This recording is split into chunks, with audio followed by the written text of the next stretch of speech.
All right. Yep. All right. Thanks, everybody, for joining. I'm Allison Arwady, Commissioner at the Chicago Department of Public Health, and we're here to do a monkeypox, or what we are more calling in Chicago an MPV update.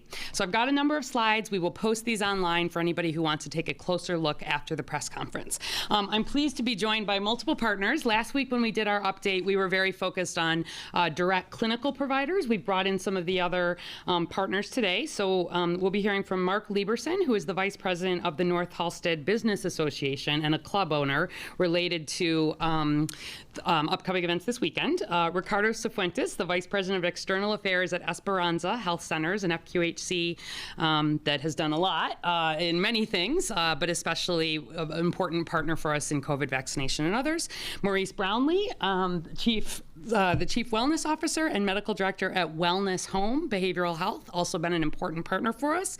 Esther Corpus, CEO of Olivio Medical Center, another federally qualified health center that's really stepped up and just done a lot already in this space and is doing more. And then finally, Dr. Geraldine Luna, Medical Director at CDPH, who will do some summary in Spanish. I also want to acknowledge Antonio King from the Chicago Department of Public Health, who leads on a lot of our work with LGBTQ populations and works in our what we call syndemic infectious disease. Okay, I think we got everybody. So let me go ahead and get through the slides. So the MPV outbreak continues to grow. We are at more than 26,000 confirmed cases across 87 countries. And you see in blue there in West Africa, those are the countries that have historically for decades seen MPV. It is found in some of the small forest animals there, and we'll see a small number of cases.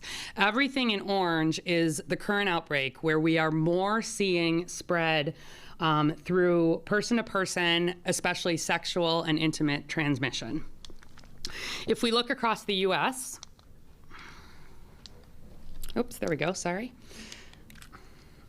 If we look across the U.S., we're at more than 6,600 MPV cases identified. And in Chicago, as of our update yesterday, we were at 459 confirmed cases. You may know at this point, we are updating every day, Monday through Friday, on our website, chicago.gov/monkeypox or chicago.gov/MPV, the numbers for Chicago and the demographics of those numbers. MPV is also very much across Chicago at this point. All of the community areas shaded in blue have had at least one case of MPV diagnosed, and we know almost certainly that there are people with MPV in the other community areas, but who may not have been tested. So I want to emphasize that we are seeing this across the city. If we look at MPV cases diagnosed by week in Chicago, you can see that this is continuing to grow. That bar on, this is week by week. The bar on the right is there's still data coming in there. 21 cases in Chicago have been hospitalized, so that continues to be in the 5% range, consistent with what we've seen. We've seen no deaths. We also have not seen a case diagnosed in a healthcare worker to date. Here's the demographics of Chicagoans diagnosed with MPV. You can see that 42% of our cases have been in Chicagoans aged 25 to 34, followed by another 35% in 35 to 44. But we range from 22 up to 66. Also, if you look at the breakdown of race ethnicity, about 47% of our cases have been diagnosed in white non-Latinx Chicagoans, about 14% in black non-Latinx Chicagoans, and about 31% in Latinx Chicagoans, 4% in Asian Chicagoans.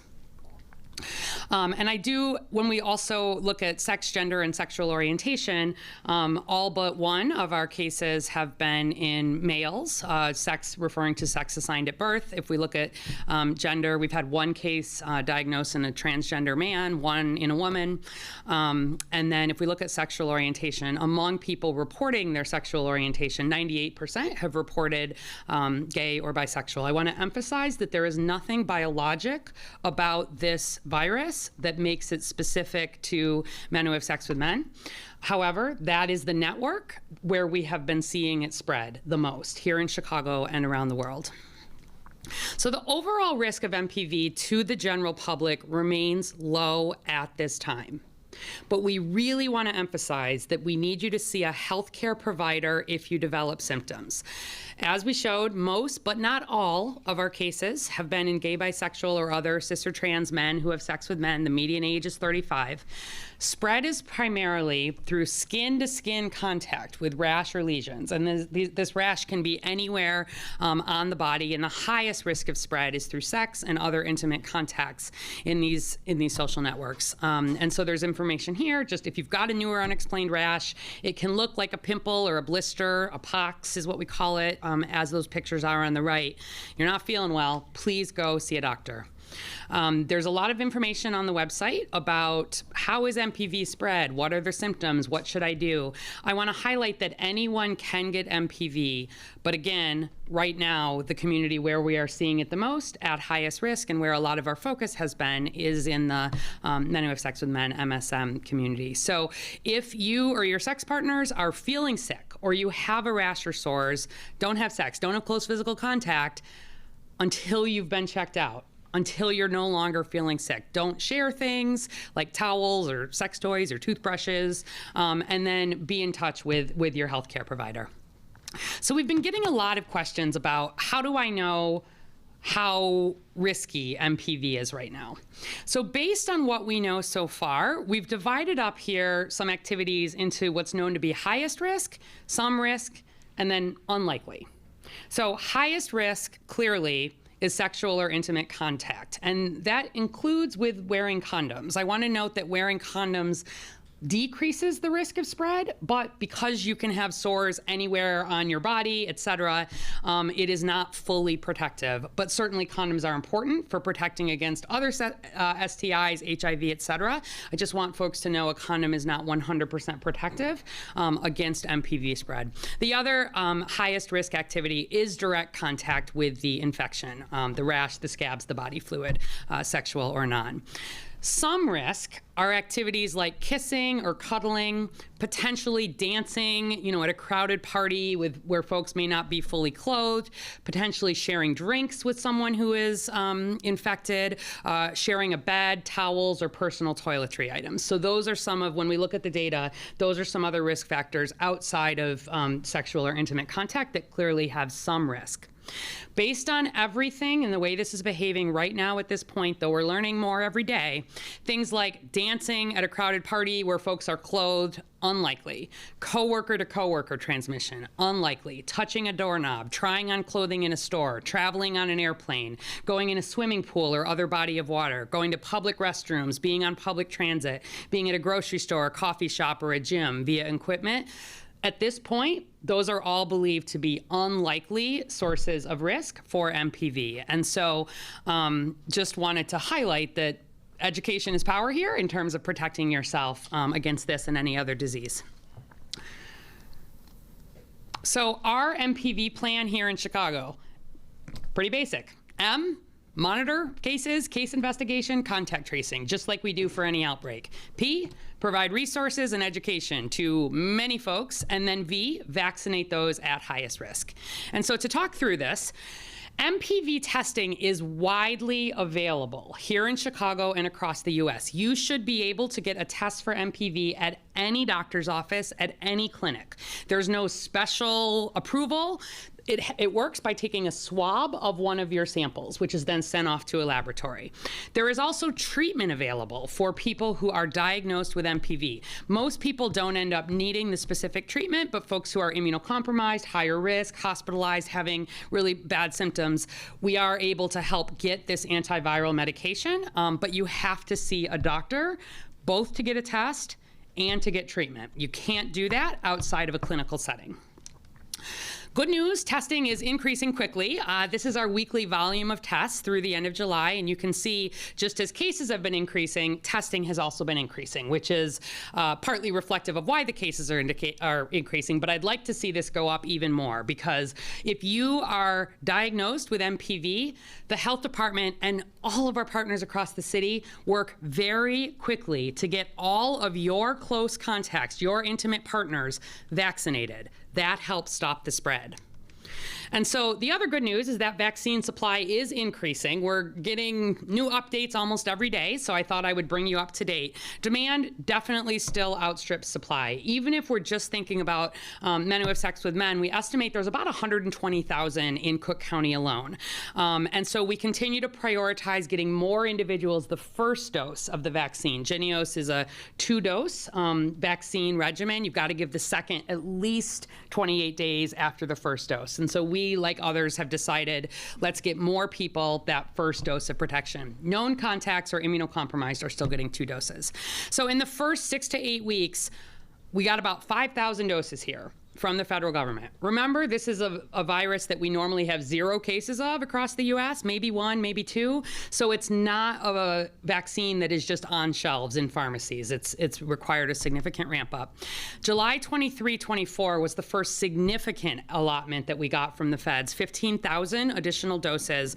Nearly all of those have been distributed. We keep a small amount back for contacts, et cetera. And then yesterday, we got another 13,000 doses. So this is good in terms of the numbers that have been here. It's still not anywhere meeting the demand, but I've been pleased with seeing, in the thousands coming in quickly. And we are preliminarily expecting sort of over the next 4 to 6 weeks, about 20,000 additional doses. We're hearing unofficially that some of that timeline could even be moved up, but this is really dependent on what's able to be moved federally. And the U.S. has placed orders for millions more doses of vaccine, but given that this is outbreak around the world, it's probably a few months from deployment after that. And then the state of Illinois has also redirected some of its federal vaccine supply to Chicago since the epicenter is here. So in total, not including the ones that just got here yesterday, we were at over 25,000 doses from all sources, from the state, from the feds, and we had distributed about 22,000 of those. Really every day we're sending them out as quickly as they get here. We have this ring vaccination strategy. First and foremost, vaccinating all contacts of cases is our top priority. So you getting tested, so we know you have MPV, lets us do the primary strategy of vaccinating your close contacts. Because vaccine is still limited, you are eligible for an MPV vaccine here in Chicago if you, number one, had that close physical, especially intimate contact with someone who was diagnosed with MPV. No restrictions, doesn't matter anything else about your demographics. Those folks get vaccine. And then number two, gay, bisexual, or other cis or trans men who have sex with men who also have an additional risk factor, meaning having intimate or sexual contact in a social or sexual venue, giving money or other goods in exchange for sex, or having multiple or anonymous partners. So those are the additional risk factors, given that it's hard to do the contact tracing and know everybody at risk. MPV vaccine is not recommended for the general public at this time. It is also not recommended for same gender loving men who don't have those other risk factors. As we get more vaccine, I expect that to evolve. MPV testing, as I said, is available through any doctor's office. We also have clinical vaccine providers across Chicago. You can see labeled there. Those are all places that have gotten significant amounts and work to distribute vaccine. We have dozens of additional smaller providers that are vaccinating close contacts. We've also had many mobile and LGBTQ-focused vaccination events and locations. We're very much trying to follow the lead of advocates and people who regularly are good at getting messaging to people who are at high risk. And so I want to thank all of these partners and more who have been working on this. So I want to just highlight the match between what are we seeing in cases versus what are we seeing in MPV vaccine in Chicago. Nearly 100% of our cases, and as you would expect, 96% of our MPV vaccines have been in male Chicagoans. So that is a good match. If we look at age, 77% of our MPV cases and 73% of our MPV vaccines have been in Chicagoans aged 25 to 44. So that is also quite a good match. We're doing a pretty good job, I think, of getting the vaccine to match where we're seeing cases. Where we have room to grow is among Latinx and Black Chicagoans. So as one example here, and the way this works is the graph on the left shows you the race ethnicity breakdown of Chicago MPV cases. The graph on the right shows the race ethnicity of vaccines. You see that about 45% of Chicago's MPV cases have been in white, non-Latinx Chicagoans, and about 55% of vaccines have gone to white, non-Latinx Chicagoans. 29% on the left there share of MPV cases have been in Latinx Chicagoans, but we're only seeing 14% of vaccines having gone to Latinx Chicagoans. And then similarly, about 14% of our cases at this point have been in Black Chicagoans, whereas only 11% of vaccine. And so really want to emphasize that being diagnosed as a case requires getting tested. And so very much want to remove stigma from getting tested. Getting tested is the smartest thing that you can do, regardless of whether you think you have other risk factors if you're having symptoms like this. And then we are working hard in a lot of different ways to improve testing access and vaccination access among Latinx and Black Chicagoans. If you look at cases and vaccination by resident address, these actually match pretty well too. On the left, you're seeing across Chicago, where are we seeing the largest number of people diagnosed with MPV? And then on the right, you're seeing where do people live who have gotten the most vaccine doses. So yes, we've had the most people both diagnosed and been vaccinated sort of up on the north side there, but we're watching closely, and I really want to emphasize that there is vaccine available no matter where you live. There is testing available no matter where you live. And to supplement CDPH contact tracing, if people are worried about talking to an investigator, we keep your information private. But there's also a website called tellyourpartner.org, and it's a way that you can anonymously let your intimate contacts know about your diagnosis. You just need the partner's phone number.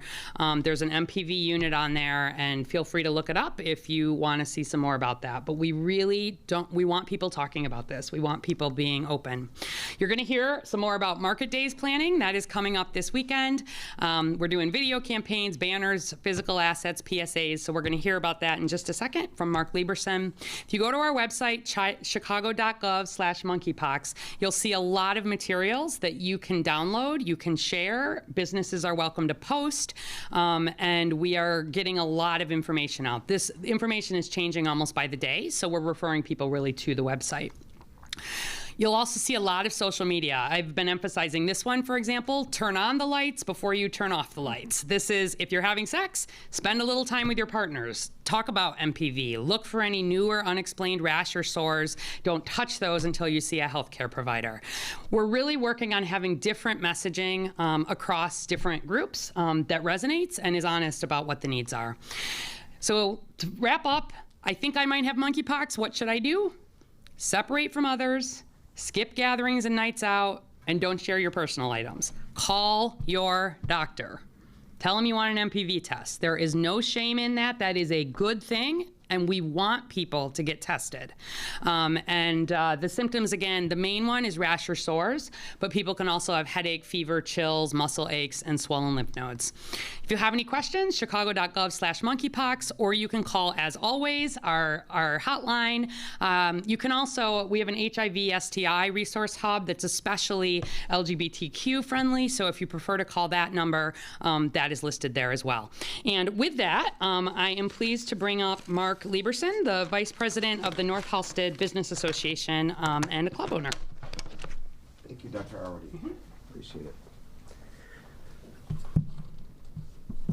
Would you mind just spelling your last name? Make sure we get that right. Sure. It's Mark, M-A-R-K, and my last name is Lieberson, L-I-B as in boy, E-R-S-O-N. And thank you again, Dr. Arwady. So basically, we've been working with the health department over a number of years, as well as with the Department of Business Affairs. Here, the BACP, Ken Meyer's team, and Howard Brown Health. And together, we have identified what we think is a good strategy because, as Dr. Arwady said, overall risk remains low, but our goal is to get the spread to stop and make sure people understand and know what they're looking for. So what we've done is we created an education campaign. Our businesses in the community have come together.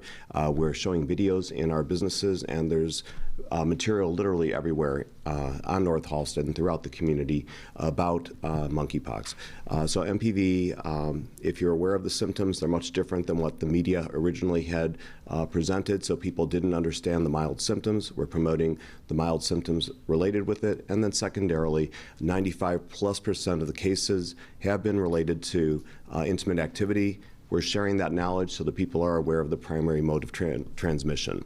We want people to have a great time at the festival. The health department, as Dr. Arwady outlined, has already identified the most dangerous ways of, the ways that you're most likely to get exposed to the virus, and it's not from being out in a street fair, it's not from being at a bar, it's not from being at a business, and so we want people to have a great time, and I think we can do it safely. And it is my pleasure to be able to introduce Ricardo Cifuentes. He's the Vice President of External Affairs at Esperanza Health Center. Thank you so much, Mark. Thank you so much, Commissioner. My name is Ricardo Cifuentes. I'm Vice President of External Affairs at Esperanza Health Centers. Esperanza is a federally qualified health center, an FQHC, that operates 5 clinical sites on the southwest side of Chicago. We see about 50,000 patients a year. Our patients are overwhelmingly Latino, primarily Spanish speakers. Before I start, I do want to thank again the Commissioner and the Chicago Department of Public Health for their partnership with community groups and health organizations like mine to get vaccine resources to people who need them in the communities that we serve.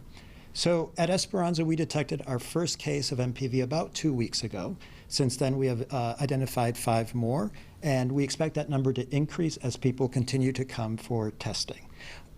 Because of limited supply, our initial outreach has been very targeted to people among our patients who are most likely to be at risk. So we're talking about people who are on PrEP for HIV prevention, people who are MSM identified or trans identified, who meet the eligibility criteria from the CDC, as well as some of our patients who are engaged in HIV primary care.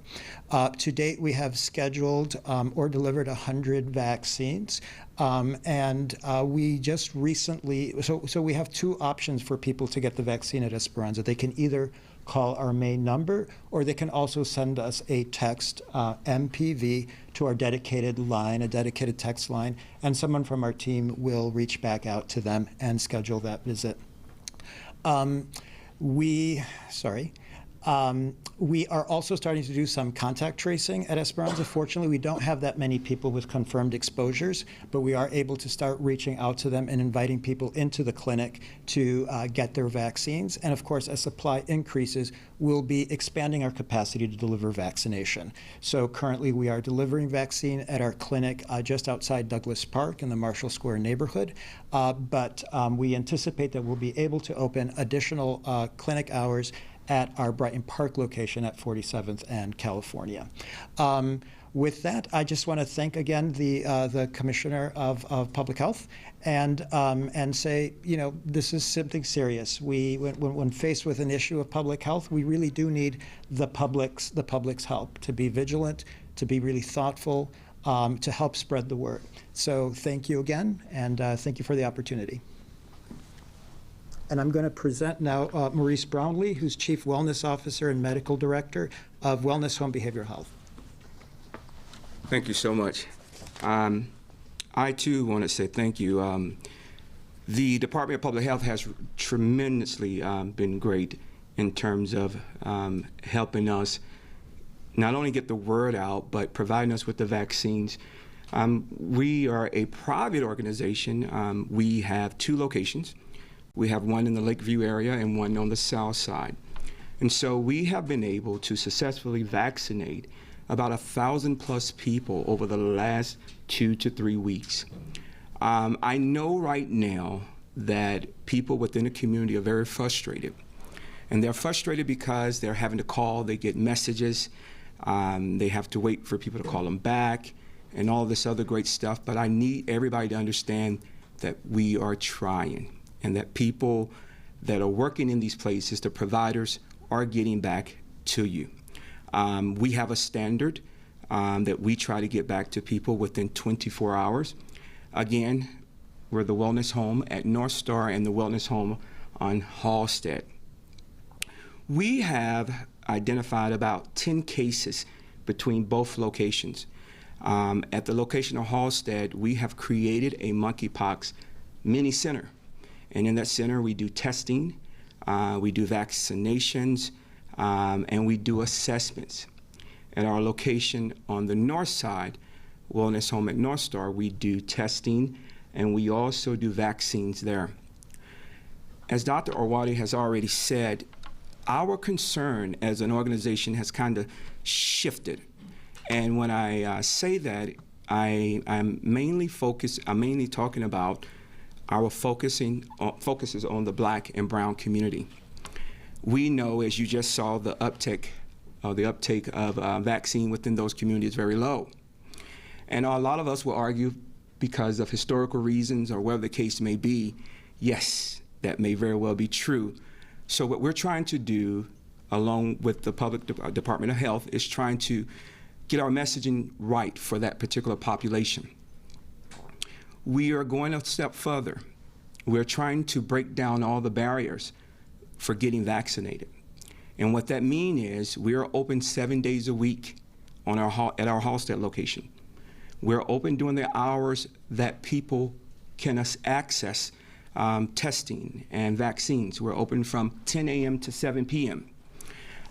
Early on, when we would get a phone call from the Department of Public Health that said someone really needs testing, we had an on-call person who would go in and provide testing. And so we are extremely committed. This weekend, we will be having an event out at Jackson Park on the south side, because again, our goal is to make sure that that community, that 11% that you just saw, is taken care of. We're committed to that. And so we know, again, that in order to make that happen, we have to decrease the barriers. We have to break them down.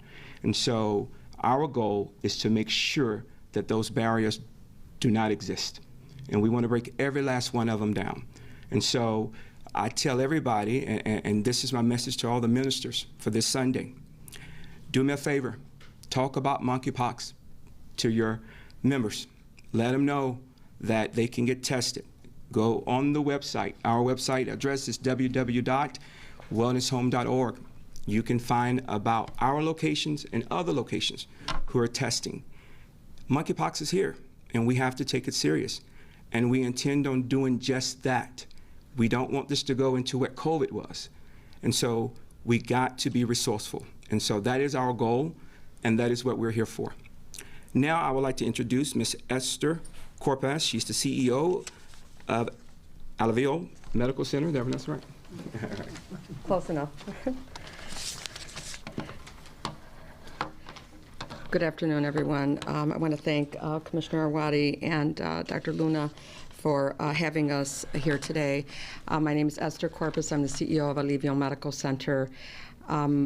We are here really to once again partner with the city. They have been a wonderful partner to us during the pandemic, and we see ourselves today as a partner in educating and testing and vaccinating for monkeypox. Olivio Medical Center has been a provider in the Pilsen Little Village, back of the yards community and Berwyn for 35 years. 95% of our patients are monolingual Spanish speakers. Over 60% of our patients are undocumented. So we are really, caring and treating some of the most vulnerable communities here in Chicago. What we're seeing at Olivio today is that we're getting, a lot of phone calls. There's a lot of fear. And because of the personal nature of this virus, it's been very difficult for folks to share their information so that we can qualify them for the vaccine.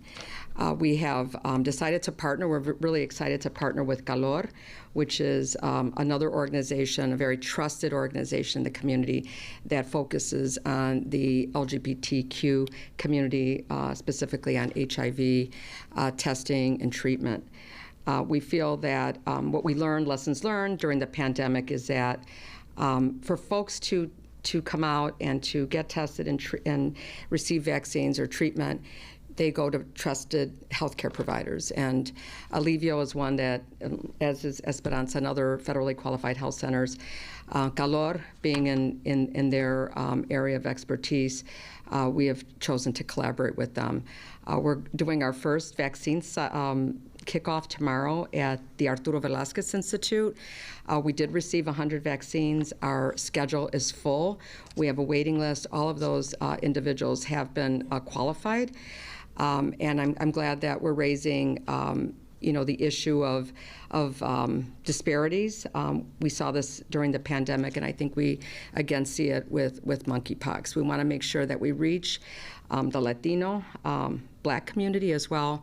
As you could see on the slides that Dr. Arwady shared, we have an abundance of cases, but yet we're not getting those shots in the arm. So we definitely need to get the message out there. We need to emphasize education and vaccine awareness.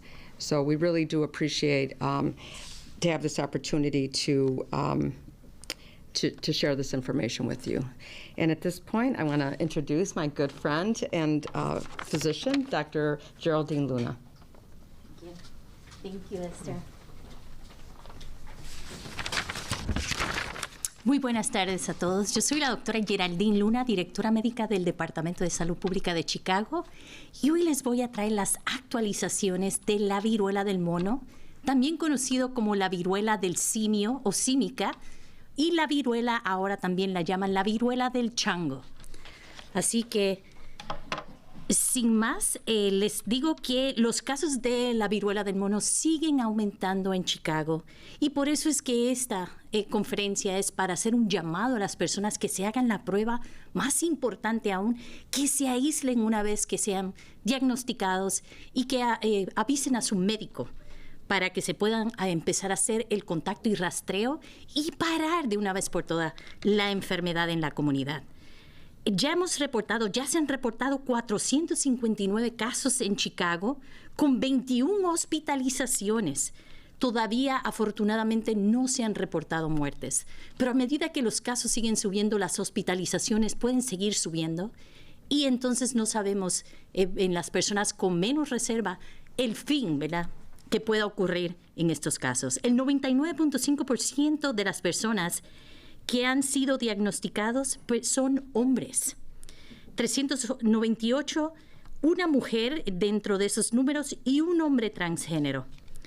Entonces, no se puede, cuando estamos mirando los factores de riesgo, queremos que la población sepa que esto no se transmite de manera casual. No puedes contagiarte viajando en el tren del CTA o chocar con alguien en la calle o ir a una fiesta, o a menos que las personas que estén en la fiesta estén desnudos. Así que es importante que sepamos que esto no es de contacto casual, sino es un contacto piel con piel prolongado que se ha asociado a caricias y sexo y contacto íntimo. Los grandes eventos están ocurriendo ahora como Northalsted Market Days no son riesgosos en sí, pero lo que queremos prevenir y queremos alertar es lo que sucede alrededor de esos eventos que pudieran constituir factores de riesgo. Por ejemplo, tener sexo en actividades sociales o sexuales en las trastiendas, ligar con extraño, tener sexo anónimo o con múltiples parejas, compartir bebidas, compartir vaping o el cigarrillo eléctrico. Eso aumenta el factor de riesgo. En este momento, aquellos en mayor riesgo se encuentran homosexuales, bisexuales, hombres que tienen relaciones con hombres, donde hemos visto casi exclusivamente estos casos reflejados. También estamos diciendo que no tan solo es ser hombre teniendo sexo con hombre, pero que tengan factores de riesgo como múltiples parejas, parejas anónimas, tener eventos en lugares sociales, lugares sexuales, sin conocer a las otras personas, y entonces también aquellas personas que reciben sexo a cambio de dinero o bienes. El Departamento de Salud Pública está usando una estrategia de anillo, y esto estamos hablando de la priorización de grupos, porque lamentablemente las vacunas todavía siguen estando limitadas.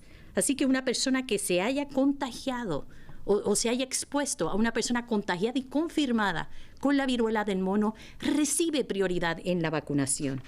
También aquellas personas que hablamos que son hombre teniendo sexo con hombre, que practican riesgo o tienen riesgos en la práctica sexual, como múltiples parejas, parejas anónimas, también teniendo sexo en eventos o también recibiendo sexo a cambio de dinero o bienes. Están en el segundo grupo priorizado.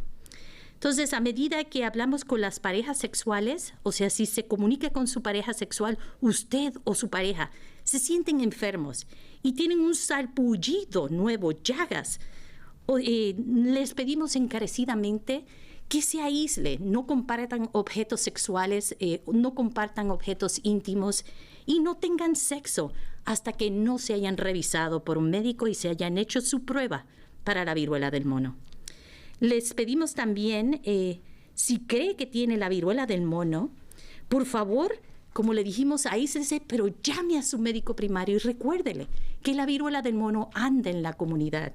Y entonces también le pedimos que si no tiene médico primario para que pueda recibir esa prueba contra la viruela del mono, llame aquí al Departamento de Salud al 312-746-4835 y aquí le conectamos con ese médico primario, esa causa hogar médica, para que pueda recibir su evaluación y una prueba de la viruela del mono. El ayuntamiento ya ha mandado 53,000 o está en promesa de mandar 53,000 dosis de las vacunas de Ginio. Parte de eso es una respuesta de la preparación de emergencia y las respuestas estratégicas que tenemos aquí en Chicago, donde todavía se espera una dosis adicional o un paquete, un suplido adicional de 33,160 vacunas en la fase 3. Ya Chicago hizo el pedido por el primer 40% de esas vacunas y el 60% va a estar disponible después de agosto 15. Entonces ahí esperamos que sigan llegando las vacunas y mejore la condición y el suplido. Las vacunas son administradas por grupos que tienen empatía, grupos que tienen un cuidado compasivo y sensitivo por la naturaleza de la enfermedad y los grupos minoritarios a los que está afectando. Entonces, estamos aquí orgullosos anunciando nuestra colaboración con los diferentes centros médicos de la comunidad para que bajemos la disparidad. Lamentablemente, familia, estamos viendo disparidad en nuestra comunidad latina y en nuestra comunidad negra o afroamericana. Y la única manera de parar estas diferencias es que nos hagamos la prueba. Primero, reconocer los síntomas, hágase la prueba y entonces reciba la vacuna. Pero lo más importante aún es la educación para evitar incurrir en prácticas sexuales de riesgo que enfermen a nuestra comunidad. Y con esto los dejo con la doctora Arwady para que conteste preguntas. I leave you with Dr. Arwady so she can answer questions. Thank you. On Yeah. both sides, if folks have questions. Sure. Oh, we always have If you could questions. identify yourself, where you're from, that'd be great. Hi, Leah Hope, ABC 7 WLS here in Chicago. Dr. Arwady, you probably heard that the HHS Secretary just announced a national health emergency, monkeypox. How does that change what we do here? So, as you know, Governor Pritzker announced a state emergency around MPV on Monday. The major thing that did was give additional flexibility in terms of what agencies can work on things, additional ability, emergency contracting, et cetera. I am pleased to see this at the federal level because the number one thing that is needed, to my mind, is additional doses of vaccine. And I am quite hopeful that with this declaration, we may be able to see some more kind of emergency level action invoking, I don't want to sort of get ahead of the federal government, but similar to what we've seen in COVID, where we've been able to really see more vaccines move more quickly. I'm also hopeful we may see some more flexibility in funding. I will tell you that Chicago has received $0 to combat MPV at this point.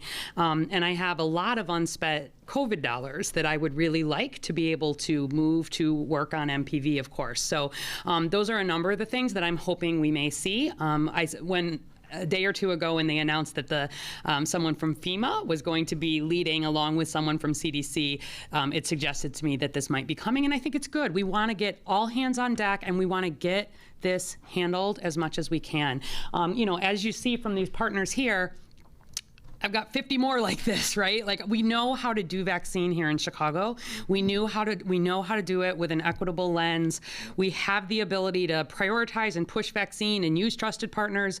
It's just about supply. And so I was pleased to see that, and hopeful that we'll get some good news about more vaccine coming later. We're ready to go with large plans for doing, big events. Rush and UIC have said we'll stand up 1,500, doses at this clinic, and we'll do these large things, even in a single day. But we just need the numbers. Is there a concern that there isn't a kind of a tracking system like we have with COVID? There isn't a vaccination card. I know you mentioned and others have mentioned the priority with getting that first dose. Yes. But, people could be getting in line to get their second dose, and we don't know. Yeah, so a couple things there. Good question. So whenever you get a vaccine in the state of Illinois, basic information is kept on record about that. Your name, your date of birth, your phone number, and then very specifics about what lot of vaccine you got, what date, when. That's a requirement around vaccination so that you can, track what is happening with vaccine. At this point, the cards are primarily because of the way COVID has been spread. It's in this general, we would potentially have somebody have to show a card to do something because they would be at risk. You could be at risk of transmitting in a casual environment. We would not be issuing individual MPV cards at this time. If folks have their regular vaccination cards, we give them records, et cetera, but there's no settings where you would be required to be showing that proof of vaccination. Every time somebody gets a vaccine, we are checking, in those records. And as I said, there are some groups who are getting the second on time, especially if they are a known contact or immunocompromised. But we are asking, and if someone is not in that specific group, just asking them to wait, knowing that getting more people a quite good level of protection as opposed to half as many people getting both of those doses on time is the right thing to limit risk. But the vaccine's not the whole answer. That's the other thing, right? That the reason we're talking so much about how to limit risk is that we don't have enough vaccine, but B, even if we had enough vaccine, it takes a couple of weeks for vaccine to kick in. It takes longer than that. And we're still learning about how completely protective the vaccine is. And so I think it's this combination of sort of knowledge around what to do to help protect yourself paired with vaccine. So we're working on kind of the honor system, though. Well, people are being honest about. Yeah, I mean, I think we're making people self-certify, for example, that they meet the particular risk requirements, or that they haven't, that this is their first vaccine. At some level, we are trusting people to please do it as best. It is better for many people in your social network to have had one vaccine. But we do have the ability, we can check, and we do keep track of it at, in a database that we only use to look up an individual's private vaccination, records. We're not sharing individual level data with the CDC. Sometimes people get very worried about that, but we use it to help keep track of vaccination records. And it's data that we use to be able to see it, like I showed today, some of those high level demographics of who's being vaccinated and how we can continue to adjust here in Chicago to make sure that vaccine is not only getting out quickly and efficiently, but with this equity lens that we take really strongly. Hi. Hi. Good afternoon. So the chief of the WHO advised men to reduce the number of sexual partners for the next few weeks. And have you thought about canceling Northalsted Market Days because of this outbreak? Yeah, so we've not thought about canceling Northalsted Market Days, and as Mark said, we've been working really closely with the organizers, not just of this, but of other events. We have a lot of events in and around Chicago focused on LGBTQ community, and I feel strongly that our ability to work with organizations like this to get the right information out, to raise awareness of this is frankly the most important thing, because people are especially when we're talking about intimate behavior, people are making those decisions based on what they know and what they believe to be at highest risk.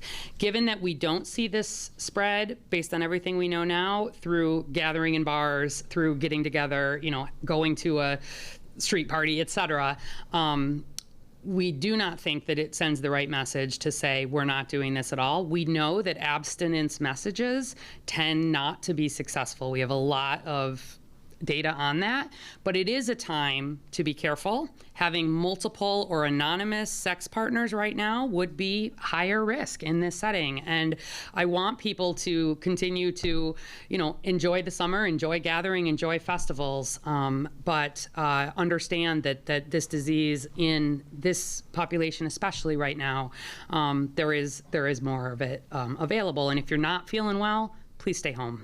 Okay. I know you give advice and counsel to CEO of CPS, Mr. Martinez. School starts 2 weeks from Monday already. Just wanted to know what the plan is about masking and quarantining. And also, did you know that the LA Unified School District, they are no longer going to be quarantining unvaccinated, healthy kids? Yep. So it's pretty much back to normal. And at the start of the year, they're going to give them 2 antigen tests, and then that's it. Yep. So are we going to follow that model here? So CEO Martinez and his team and my team, of course, have been doing a lot of planning and discussing. On Tuesday, he's going to be on Facebook Live with me, and we're going to be talking. And then I expect we'll probably be doing a stand-up press conference later next week to go over sort of all of those details. I don't want to speak for him, but certainly we've been looking at all the various things that are happening across the country. I know that we will be, at all points, Chicago Public Schools has been more conservative in terms of even more levels of protection than are required, or, than the CDC is recommending, given that we have a lot of unvaccinated kids, et cetera. But we are not in the place where we were in 2019. We certainly have a goal of keeping kids in school, but also continuing, we're a general public risk of monkeypox is low. General public risk of COVID is still high right now. And so ensuring, and just for parents out there, please get your kids vaccinated ahead of school. It's the number one thing that you can do right now that helps prevent your own child, but also your classroom, your school, and we'll have more. I think the CDC is also likely to be releasing some updated guidance, so we're waiting to kind of see where some of these pieces lie. But we've got to be clear about this, and so next week we're planning to share Looking at what other school districts are doing across the country? Of course. Thank you. Yeah. Hi, Charlie Wojciechowski at Channel 5. A question for Mr. Lieberson about Market Days. Will it look any different this year? Are you planning any things like social distancing? And are you going to take advantage of the opportunity of having so many people in one place to do some of the education and the vaccinations that Dr. Arwady is talking about? I think that's a great question. And I think that what we've been doing and what, and I apologize, what you'll be seeing at Market Days is that we are working very closely with the health department and the city of Chicago. We are going to have at our 2 main entrances, Addison and also at Belmont, information booths that are being manned by the Department of Health, handing out information to people. As I had communicated earlier, the real thing that we want people to do is to recognize the early symptoms, and as Dr. already said, at that point, if you may have a symptom that might be monkeypox, better to remove yourself. MPV is not something that we want to see grow and expand in our community. And then beyond that, making people aware of what the risks are. If we make people aware of what the most common method of transmitting this disease is, and it has in over 95%, it's very much based on intimate activity. So at this time, making people aware of those 2 factors, we think really provides people an opportunity to make decisions that we think will be good. And so I'm hopeful that it will be successful, and we appreciate the partnership we have with the city, the Department of Health, Howard Brown Health in our community, and really all of the community coming together to inform and to protect. So I think it's going to be a great festival. It's a really fun festival. It should be a fun festival, and I think people are going to have a great time. And as Dr. already said, they can do it safely. So thank you. How many people are you expecting for Market Days? Market Days typically attracts over 100,000 people.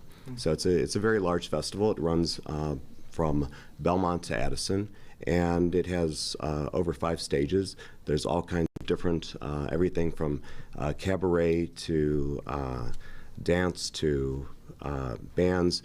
Even Mateo Lane is going to be there. So lots of good entertainment. Great reason to come out. Quick question for Dr. Arwady. Sure. We talk about intimate contact as being the main means of transmission, but how big a means of transmission is saliva, and is that something that people who share households need to worry about? So you saw that we put that at sort of some risk because, to be honest, we are still learning about MPV. We know a lot about, MPV as a virus has been around for more than 50 years, but that was in a setting where it was more transmission when people were having contact with small forest animals, et cetera. And so there's a lot of studies happening right now to help answer some of those questions. I can tell you that in the few cases that we've seen that have not been, and I'm talking across the U.S. here, that have not been through sexual or intimate contact, it has been through generally household members who are sharing towels or are, hugging, et cetera. People, I think, have gotten used to the idea of that for COVID, spending 15 minutes, without masks, within 6 feet, you're at some increased risk there. For MPV, we're really talking about 3 hours where you're thinking about sort of what does that, potential risk look like. Virus has been detected for sure in saliva. It's been detected in a lot of bodily fluids. And so we think it is appropriate to be advising against sharing drinks, sharing cigarettes and e-cigarettes broadly right now while we're learning more. And kissing, I think also, where you're having this direct exchange, the person would have to have MPV, but is some risk, I would say. It's not the highest risk, but it is some risk. And we're going to stay really honest with that as we continue to learn more. But I do want to reassure, we're doing big studies. For example, here in Chicago, hundreds and hundreds of healthcare workers who have diagnosed people with MPV. We've had more than 50 settings, clinics that have diagnosed people with MPV across Chicago.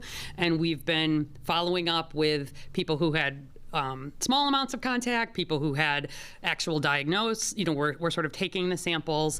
We had some people, especially early on, who weren't wearing any PPE, which is not the recommendation. And even in that setting, we've not had a case diagnosed in the workplace. And that has been consistent across thousands of healthcare workers that are being followed. So not that that's an exact one-to-one, but it kind of gives you a sense of some of the things that we're looking at. And there's a lot of work happening even here in Chicago to understand in different settings what those risks are. But clearly, at least right now, it is intimate and sexual transmission that is the huge majority of what we're seeing. But I want to emphasize, not the only way. And anyone who is having potential symptoms, we would like you to go see your doctor to potentially get tested. And anytime if we see a woman, if we see someone without, we're doing extra work in that situation to understand how that transmission has occurred. And we will continue, of course, to do that as we learn more.